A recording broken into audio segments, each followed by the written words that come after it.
The Combined Federal Campaign recently wrapped up its annual campaign with a finale and awards ceremony event. It signifies another year of giving monetary pledges or volunteering for charitable causes. To get a sense of how much was given last year, we welcome back Vince Micone, co-chair of the Combined Federal Campaign of the National Capital Area. Vince, thank you so much for making the time for us again. Eric, thank you. And to all the listeners, we really appreciate your support of the Combined Federal Campaign. I have some good news to share. Across the nation of the Combined Federal Campaign, we raised about $68 million in monetary gifts and had over 81,000 hours of volunteer service registered and pledged by federal employees. So we're very excited about how the campaign went last year. Just so you know, we raised about the same amount of money, give or take, as we did last year. So we held steady. Here in the District, Maryland, and Virginia, we had a phenomenal year. We raised $33 million. So if you look at the 68 and minus 33, it gives you a sense of how generous our employees are in the National Capital Region, because that's about half of the nation's total.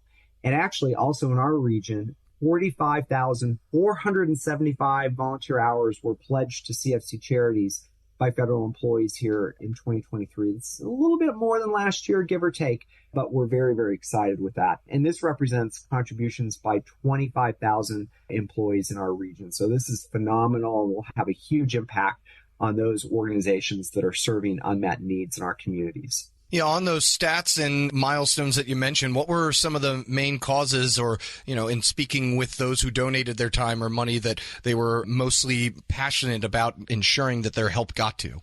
One of the things that I enjoy about our theme with the Combined Federal Campaign is it focuses on causes every week during the campaign. One week we may focus on global health, another week on environmental protection, military and veteran service. So what we try to do is really identify for federal employees that those 5,000 charities that are in the campaign, those 5,000 organizations, represent a wide range of interests and causes that are of deep concern and care by federal employees. So during the campaign, we spend time going through those 14 broad categories and help inform employees about ways that they can get involved, not only during the fall, but that the CFC is always a resource list of organizations that are involved in causes that are most important to people.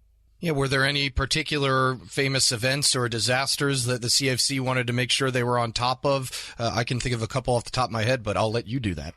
So we were very engaged in reminding individuals about the importance of responding to the devastating wildfires in Maui. And that happened at a time when it really hit in terms of campaign activity. But I can tell you right now, CFC charities are active and engaged in Baltimore in response to the collapse of the Key Bridge. That's a great thing about our contributions to CFC. They don't just end in the fall, and they don't just focus on one particular incident or tragedy or disaster or storm. The dollars that go to those charities work 24/7, year-round, hitting whatever the most current needs are, which sort of sets the Combined Federal Campaign away from charity drives that you may get by email or through social media. The dollars that we provide through the CFC are flexible, so those nonprofits can figure out the best time to use those charitable contributions to make a deep impact on whatever is happening within the community that those charities serve, across the country for national incidents that may occur, or things that are happening around the globe. Yeah, and that really does speak to the uniqueness of CFC's setup, whereas, it's not just people see something on the news and they feel bad and they give one time. This is a thing that continues to go on and on, even though, when there are these long slog efforts to recover, like in Maui and like we're going to see with the Key Bridge. You're exactly right. Those are two really good examples of where we remain at the beginning steps of long-term recovery. One of the things I'm concerned about is all the workers whose lives are being impacted. In addition to those lives lost, there is just an entire set of community members that are going to be impacted by the Key Bridge incident that we're going to need to be working with for short, medium, and long term. And also, of course, our hearts go out to those workers that lost their lives. And there are many organizations that are standing ready to work with the families to support them in this time, both those who have perhaps seen their jobs put on hold and those who lost their lives and the families of those folks. It takes a community to solve community issues. And these are two examples of where the CFC and those organizations in the CFC will have a big impact. We're speaking with Vince Micone. He's the chairperson of the local federal coordinating committee of the National Capital Region, but you divulged to me that may not be the case. Let's talk 2024. What's on the docket for the combined federal campaign next year? So, sometimes it helps when you work with your neighbors to solve problems, building bridges to your neighbors to deal with profoundly important issues. And what we found is we have two extraordinarily strong combined federal campaign activities, one in Chesapeake Bay, Baltimore, and one here in Washington, D.C. And Baltimore and D.C. and our metro areas, we're neighbors. So we are going to combine our efforts, combine our energy, combine our staff, combine our leadership, and we hope to have the largest combined federal campaign and a much more significant outreach in the Mid-Atlantic with a brand new marketed CFC called the Mid-Atlantic Area Combined Federal Campaign.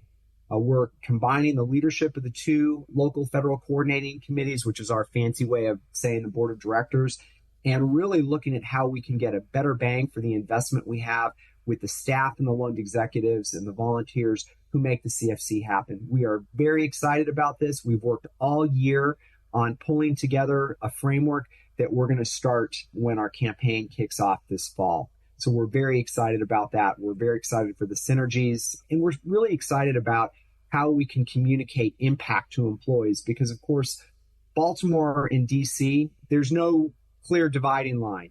We have family, friends, relatives, and loved ones, colleagues throughout this entire metropolitan area. And the Combined Federal Campaign is going to start speaking with one voice to the needs that we can meet through our efforts across the Mid-Atlantic region. Yeah, as somebody who lives equidistant between D.C. and Baltimore, I can attest that you do feel a pull towards both cities. How did that all come together? Was it you're stepping on each other's toes a little, or are you just trying to support each other? I know that this is all for charity, so there's not a rivalry or anything there. We've worked together for a few years, and we've actually talked about how if we combined efforts, we could probably have a bigger impact. And so we worked with OPM to figure out how to make that happen. And now that we've figured out a good way, we're going to implement it. Everyone is supportive of this, and we think it's just going to be an incredible add value to what we do. Now, to employees, they're not going to see some of the stuff that we're doing. It's not going to be obvious to them, which is exactly what we want. But behind the scenes, we're going to be doing everything we can to make sure that employees have an informed opportunity to contribute. And for those interested who are not involved yet, how can they do so, Vince? Eric, can I leave everyone with 2 points? National Volunteer Week is coming up. So those of you who have pledged or not pledged volunteer hours, go ahead and find time during National Volunteer Week to get involved in your community. 2, if you're a new federal employee, you don't need to wait till fall. You can contribute now. Go to our website, see what information might be on Eric's website, and make sure that you get involved. Vince Micone is with the Combined Federal Campaign. Vince, thank you as always for joining us. Thank you. And again, thanks to your listeners for their support. You can find this interview at federalnewsnetwork.com along with some more information on how to get involved with all that good stuff that Vince was talking about. And you can also subscribe to the Federal Drive wherever you get your podcasts.